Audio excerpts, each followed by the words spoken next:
Ian, thanks for joining us. You're getting ready for the next stage of the UEFA Pro license course. Ian, what excites you about it? Yeah, it's very exciting to start the process off. It's something that I've aimed for myself as a personal goal. We've done bits and pieces so far, probably laying a few foundations about us personally and what we want to achieve and to get out of the pro license. It's exciting to the people that are on it, people that will be learning from it, the potential people that are going to come in to speak to us, the potential to go overseas to learn through different cultures or different club visits and so on. And just the whole element of it, it's very exciting. You say you were aiming for it. Why? Like, obviously, for obvious reasons, it's a top qualification in coaching, but were there other reasons? Yeah, no, it's just a personal ambition of mine that it's something that once I started coaching, it's where I wanted to climb to. And as you said, it's the top qualification, coaching qualification you can gain. So always striving to improve and get to the top, really. Have you spoken to many people who've done the course in recent years and you know what they've said about it?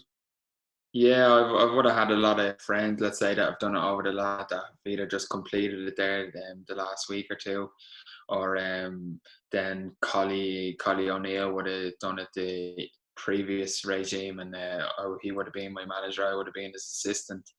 So I would have worked closely with him there, and probably being envious of the stuff that he was doing or the trips that he was going on, and that kind of just whetted the appetite, really. Is that's part of it as well, isn't it? Like it's broadening your horizons because obviously you spent your largely your playing career in a home here and all your coaching careers at home, so it's been able to kind of see what other people do outside the country as well. Yeah, that's it, and that's one of the most appealing things. Like going to wherever elsewhere in Europe or even the UK, and not even picking up new things that they do and can we implement it here in our own clubs or in our own leagues, but also reassurance that we're not actually far off what these people are doing coaching wise or what we do in training sessions and so on. It's probably more infrastructure that we lack. Um, but as for coaching elements, that just going off people that I've spoke to that have completed the course, coaching elements we're not far off them. It's more facilities and structures that we lack. Sure. You're coaching in the League of Ireland. You've got a job. You've got a young baby. Do you realise what you're signing up for in terms of workload here? Yeah. There's a lot on my plate, all right, but yeah, I have to prioritize the time and that. But yeah, it's what I'm used to. Really, I've gone from playing, coaching, working all the time, but obviously the baby's added in the mix now. How have you found going away from? It's not that long ago that you were actually a player in the League of Ireland. Like, how have you found that transition from playing to coaching? Um, Quite difficult at the start, from a mental point of view, really, because I probably have finished playing earlier than I'd like to have playing. So at the start, it was quite mentally hard, but it occupied me, let's say. Okay. Um, then starting coaching wise, I was probably doing sessions that I enjoyed as a player. So I'd pick up bits and pieces that I remember from a manager and that, and going and putting them training sessions on. And it wasn't until I started doing the badges and so on that I became more structure and the reason and the purpose of why I'm putting on this session and how I can get my message across. And because I took a lot of things for granted when I came out of playing, as in, how do you not know you should be standing there at that time, or why doesn't the back four squeeze up then? And a lot of things I took for granted, but thankfully I've learned as I've gone along.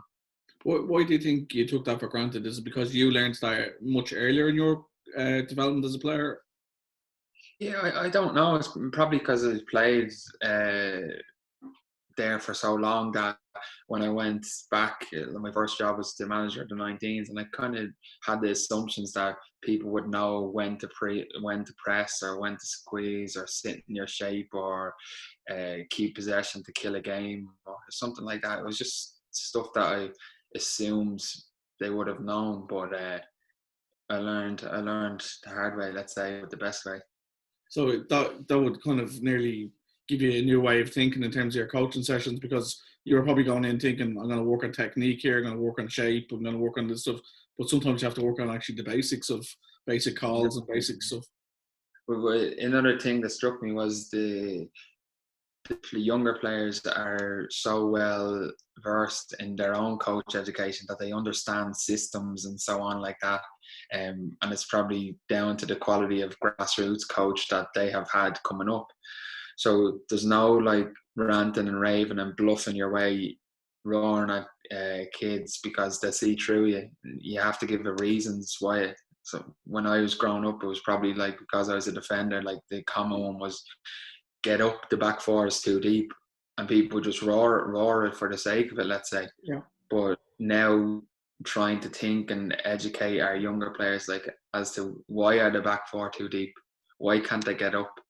Is it because our front two aren't pressing properly? Is it our block is too deep? Or how can we affect the source of the problem rather than just a generic shout?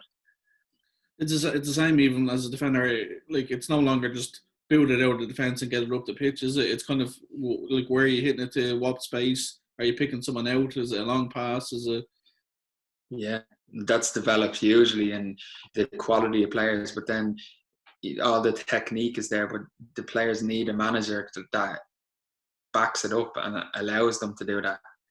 I've come across and I've played for people and so on that we'd do all that stuff and the patterns in pre-season and so on, but come the first game, if we're passing out of the back, you'd know about it.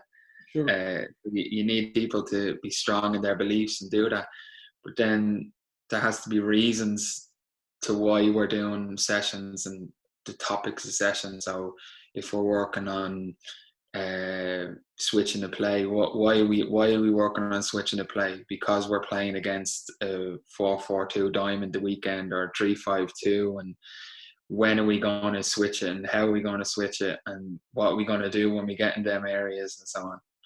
Do you think that's different from when you were a player, that players now ask more questions and they feel comfortable asking questions, those sort of questions?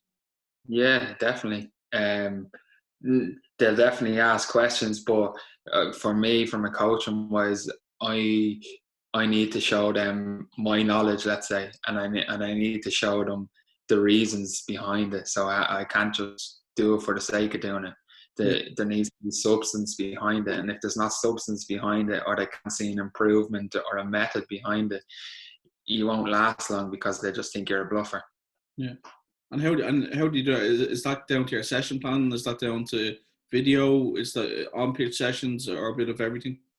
Yeah, it's probably a combination of everything. So like a process might be we start with the video analysis as a clip before training.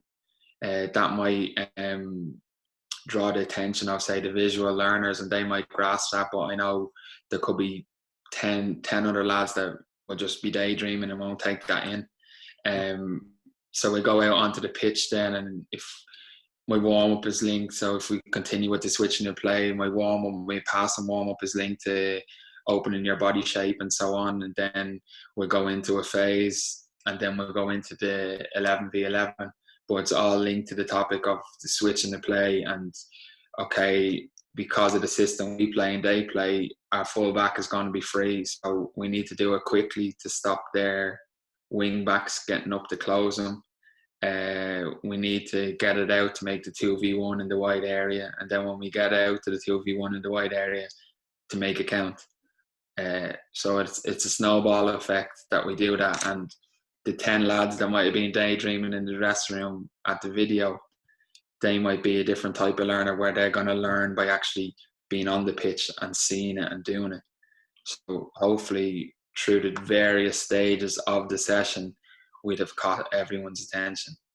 Is that something that you've come to appreciate as a coach by just being in there and doing it? Like in regard to when you were a player, did you think along those lines that fellas took in things differently, or was it just kind of you were just told what to do and you got on with it? Yeah, probably when I was a player, there was not thinking of people learning different ways and so on. And mainly if someone wasn't doing something right, you'd get roared at, let's say. Sure. But probably from my own teaching background, I've probably learned through that, and teaching's quite similar to coaching. So I've probably learned through that way. And then even if I feel someone's not doing what I have asked them on numerous occasions, then it might be me that's the problem, as in how I'm delivering the message to them, and I might need to change my style for that person. That sort of self-reflection and kind of being honest with yourself, that's going to just be magnified now, isn't it, on the pro license course? Like, you know, because you're going to be taking out your comfort zone at this highest level now. Yeah, absolutely. And every minor detail will be scrutinized, and how we do things and why we do things. But as Niall said to me at the start, there's not a right and a wrong way at the pro license level. If I believe in something, once I can back it up and have substance to it, who's another opinion to argue with me, let's say. But it has to have a merit, and it has to have substance behind me to what I'm arguing, let's say. Are there particular elements of the pro license course that you're looking forward to the most? Like, obviously you've already mentioned kind of some of the trips that you're going to go on to clubs and visits like that. Yeah, it's probably the visits that are really intrigue me to go. And as you said, I've spent all my career here in this league, so I haven't seen leagues abroad. So that really intrigues me to see what they do, how they set out their plans, how they set out their sessions, the facilities that they have, and so on. But generally, it's the broader aspect of all elements to know how to run a football club, be it the coaching, the managing, finances, budgets, media, everything, all aspects to it, so that I'm prepared, hopefully one day when I go on to be a manager. Is that something that you've thought about for a while? I appreciate at the start you said, you know, you've been aiming for this, but as a player, did you kind of always have that kind of thing? If I was a manager, I'd do it this way, you know, or why is he doing it that way? Why is he doing it this way? And if I ever got a chance. Not really. Probably I didn't think of it when I was playing, but subconsciously I would have been taking things on board of how they dealt with things, or what their strengths were, what their weaknesses was. And I probably, at the beginning of my own coaching, I would have taken bits off everyone, and I enjoyed bits, or how they dealt with people and so on. But now I've probably formed my own style and my own basis, and I think that's important, that you don't copy anyone. You take bits of them, but you be your own person and your own coach to go and do that. Because ultimately, if, touch wood, I get one chance, if it goes well, I might get a second chance. But after that, I won't. I won't get that chance. So I have to be prepared to make sure I'm ready for it. Yeah, it's as a lot of coaches say, you get one chance to make a first impression as a coach, really. And they say if you do get that second chance, it's a bonus. So you really have to be fully prepared for that first chance. Yeah, and especially now with the amount of top quality coaches and the people that are qualified that are out of work, let's say. So any job that comes up will be fiercely contested. So it's what unique skills can I bring to the table over someone else.